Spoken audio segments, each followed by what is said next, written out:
j'aimerais revenir sur trois aspects.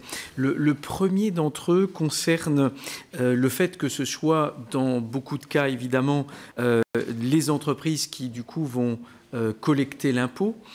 Il peut y avoir là une difficulté majeure, puisque vous n'êtes pas sans savoir que nous avons un certain nombre d'entreprises qui peuvent se retrouver en difficulté. À l'instant même, un collègue mentionne le fait que le taux de recouvrement de l'impôt sur le revenu était très élevé.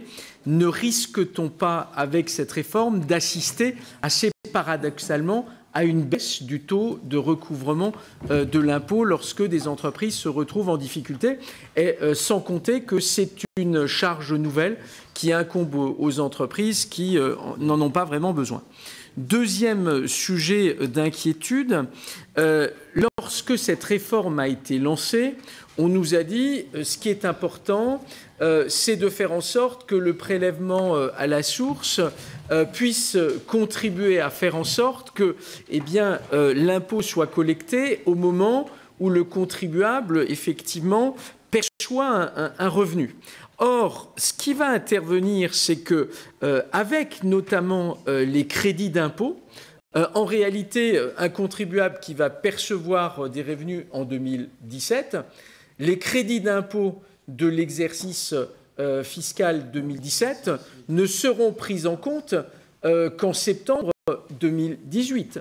Donc à partir de là, on est bien dans une situation où la dite réforme, en termes de justesse fiscale et de proximité entre la perception du revenu et le taux de fiscalité, on n'améliore strictement rien par rapport à la situation actuelle. Et j'aimerais vous entendre sur ce point.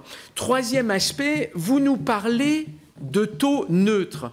Mais en réalité, ces taux neutres, et d'ailleurs ça a été évoqué tout à l'heure par M. Lefebvre, ils ne sont pas si neutres que cela, parce que dans un certain nombre de cas, vous êtes obligé à travers ces taux neutres, permettez-moi l'expression, de mettre en place une véritable usine à gaz. Parce qu'en réalité, du côté de l'employeur, on est sur un taux neutre, et ensuite, parallèlement, le contribuable va devoir verser à l'administration fiscale le delta entre le taux considéré comme effectif et le taux neutre. Et donc, on risque en réalité de créer davantage de complexité administrative que de simplification administrative. Et là aussi, j'aimerais quand même vous entendre sur ce point-là, parce qu'on a véritablement l'impression que la montagne est en train d'accoucher d'une véritable souris en termes de simplification administrative. Pour le dire autrement, en réalité, vous êtes en train de complexifier alors que vous nous dites que vous êtes en train de simplifier.